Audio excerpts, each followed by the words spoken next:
Lucas, capítulo 22.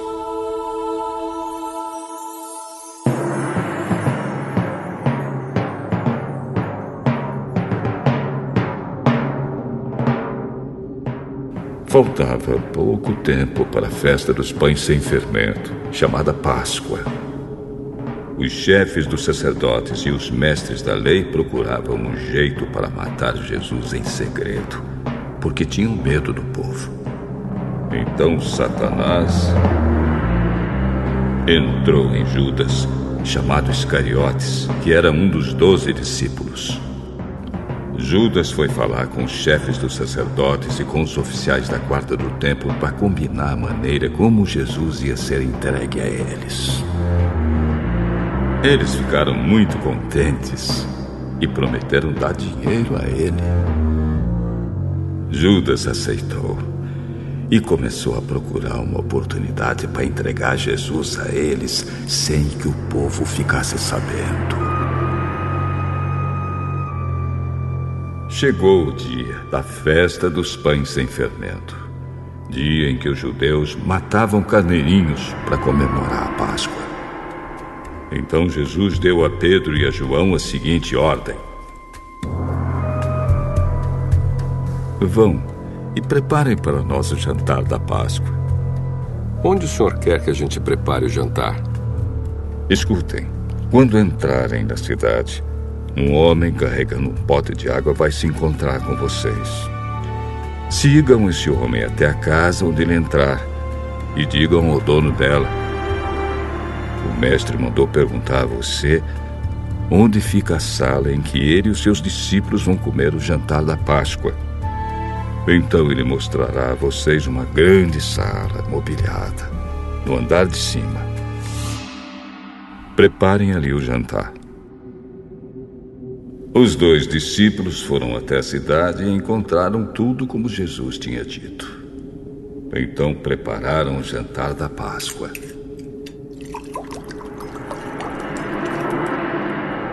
Quando chegou a hora, Jesus sentou-se à mesa com os apóstolos e disse: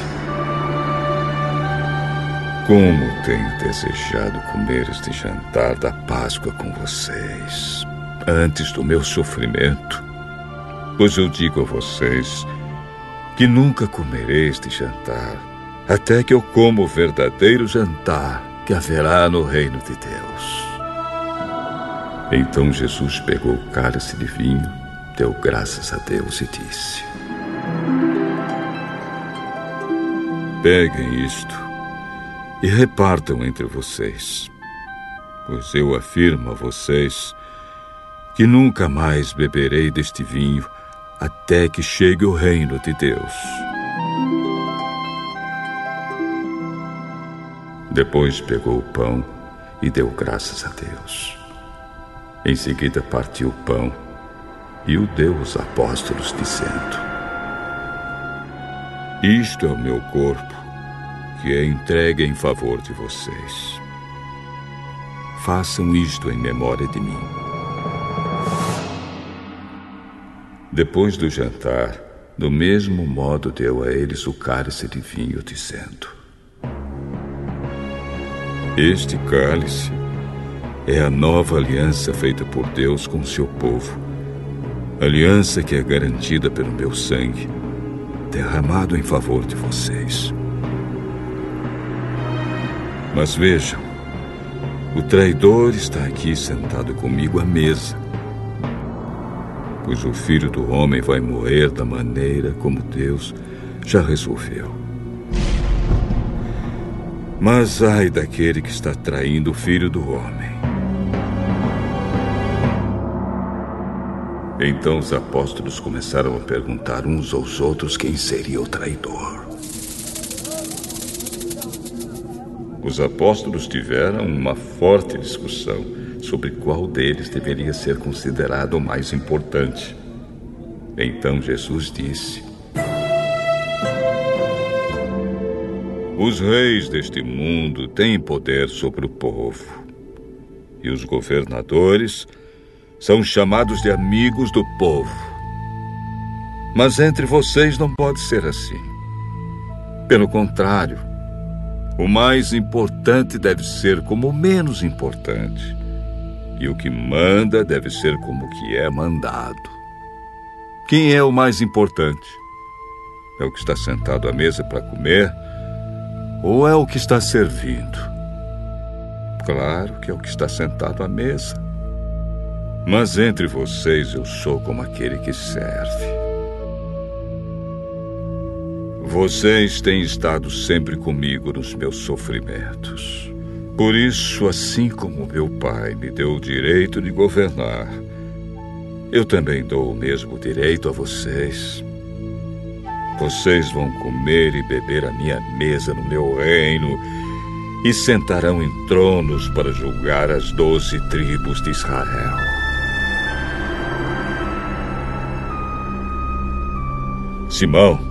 Simão, escute bem. Satanás já conseguiu licença para pôr vocês à prova. Ele vai peneirar vocês como o lavrador peneira o trigo a fim de separá-lo da palha. Mas eu tenho orado por você, Simão, para que não lhe falte fé. E quando você voltar para mim, anime os seus irmãos. Então Pedro disse a Jesus: Estou pronto para ser preso e morrer com o Senhor. Eu digo a você, Pedro, que hoje, antes que o galo cante, você dirá 3 vezes que não me conhece.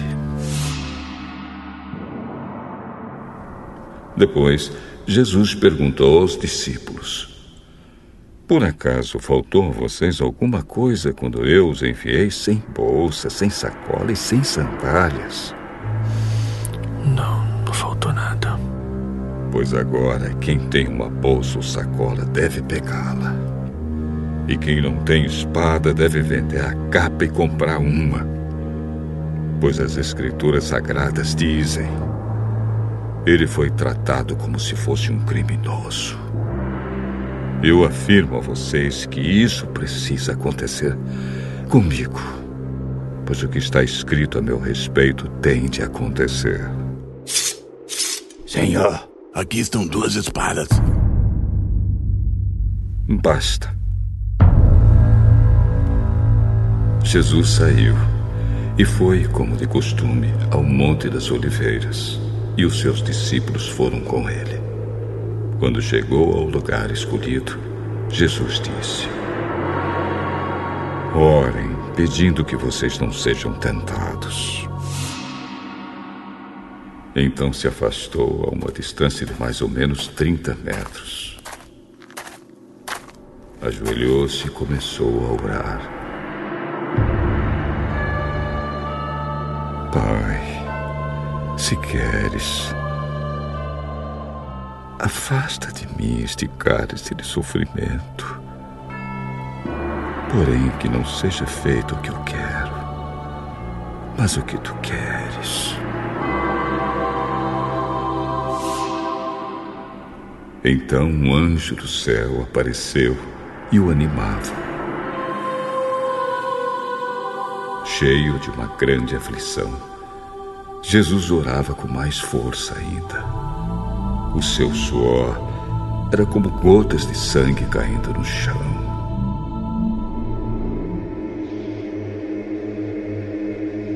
Depois de orar, ele se levantou, voltou para o lugar onde os discípulos estavam e os encontrou dormindo, pois a tristeza deles era muito grande. Por que vocês ainda estão dormindo? Levantem-se e orem, para que não sejam tentados. Jesus ainda estava falando quando chegou uma multidão. Judas, um dos 12 discípulos, que era quem guiava aquela gente, chegou perto de Jesus para beijá-lo. Mas Jesus disse: Judas, é com um beijo que você trai o Filho do Homem.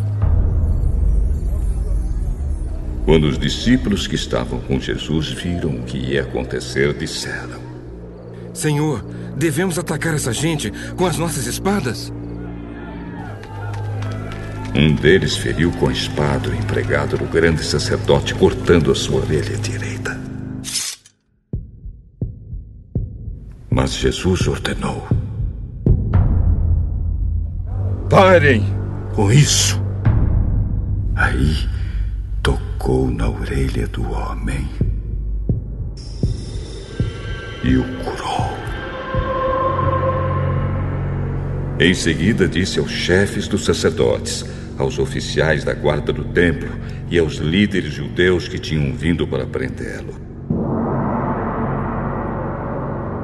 por que vocês vieram com espadas e porretes para me prender, como se eu fosse um bandido?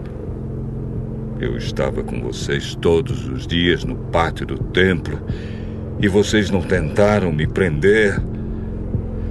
Mas esta é a hora de vocês e também a hora do poder da escuridão. Eles prenderam Jesus e o levaram até a casa do grande sacerdote. E Pedro os acompanhava de longe. Quando acenderam uma fogueira no meio do pátio, Pedro foi e sentou-se com aqueles que estavam em volta do fogo. Uma das empregadas o viu sentado ali perto da fogueira, olhou bem para ele e disse: este homem também estava com Jesus. Mulher, eu nem conheço esse homem.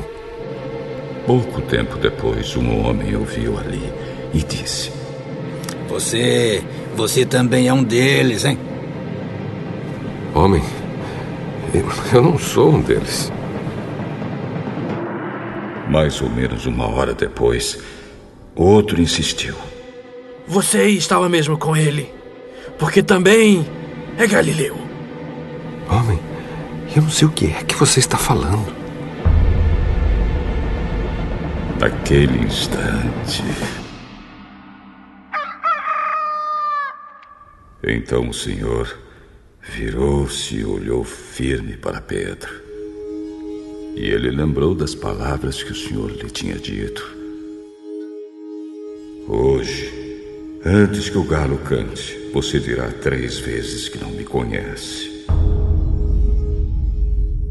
Então Pedro saiu dali e chorou amargamente.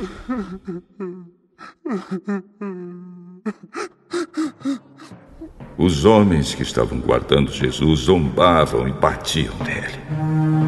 Taparam os olhos dele e perguntavam: e quem foi que bateu em você, hein? Adivinhe!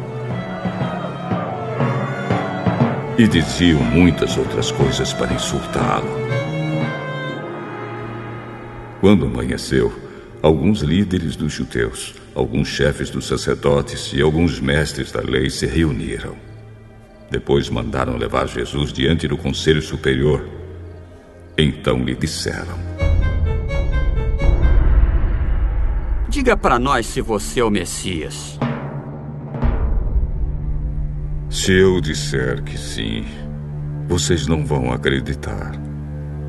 E se eu fizer uma pergunta, vocês não vão responder. Mas de agora em diante, o Filho do Homem se sentará do lado direito do Deus Todo-Poderoso. Então você é o Filho de Deus? São vocês que estão dizendo isso. Não precisamos mais de testemunhas. Nós mesmos ouvimos o que ele disse.